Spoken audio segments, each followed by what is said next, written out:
Congratulations on the film. Thank you, man. I, like you, the first two movies, but the first movie in particular means so much to me in my childhood. And me too.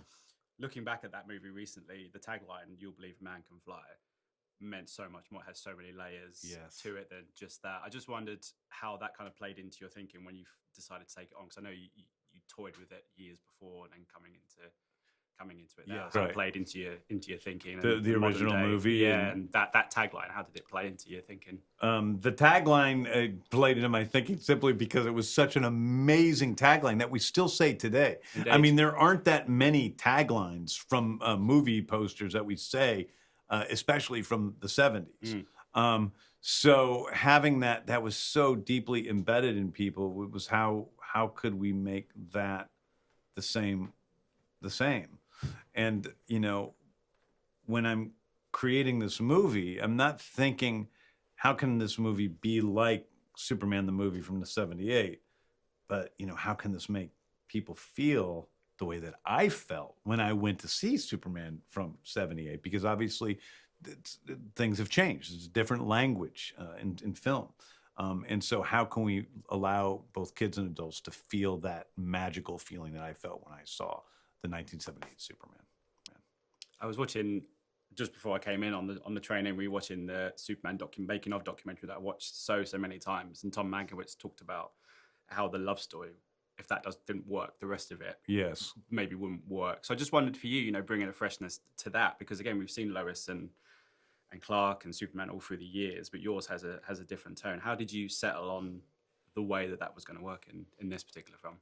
I mean, I think I just started, when I started with everything, I always start with what if so-and-so is real. When I started with Guardians, what if Rocket was real? And when I started with this, what if Superman was real? Okay, so this guy exists. He's an alien from Krypton who comes here, he wears a superhero costume, saves people.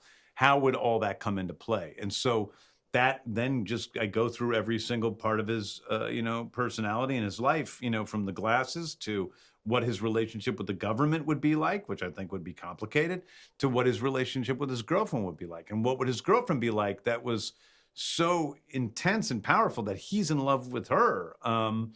And so creating a Lois that was equally powerful to Superman in her own way, from a journalist point of view. And then also, what are their, if they're real people, Superman and Lois, what is their relationship really like? How do they have different beliefs? How do they have the same beliefs? What would they conflict over? And then looking at their relationship from a very specific time. First 3 months of the relationship, when you're kind of, in this lovey-dovey land, and then you start to see who the person really is at about that point, and what would their differences be that may or may not break them up. I love that you used the original theme, because so many characters, Batman, Guardian, whatever it is, they've all had their own themes and it's changed. But Superman, it's so kind of ingrained in people's mind.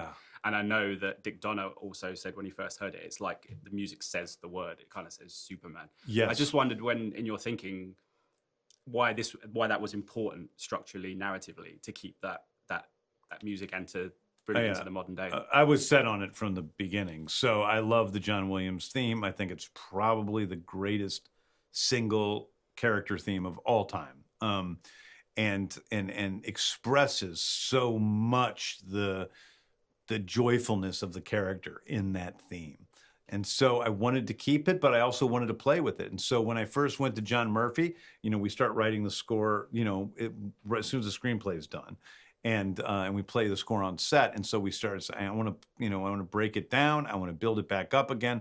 I want to use different parts of it. And so John and Dave both, had different ways of attacking the theme, and were really great in terms of not having an ego about using John's theme, and also while simultaneously creating some great original music as well.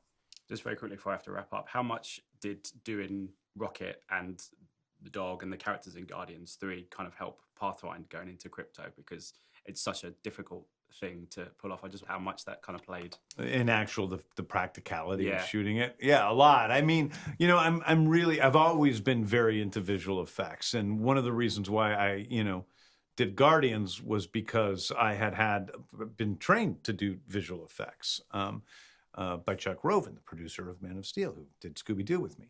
And so I really think that this company Framestore, who created Rocket, and also created Krypto and Cosmo, and they're the greatest. And so being able to create a fully believable dog, based on my dog, so it's got all that stupid personality, just a lot of fun, and I love watching those scenes. I really do, and I feel really proud of them.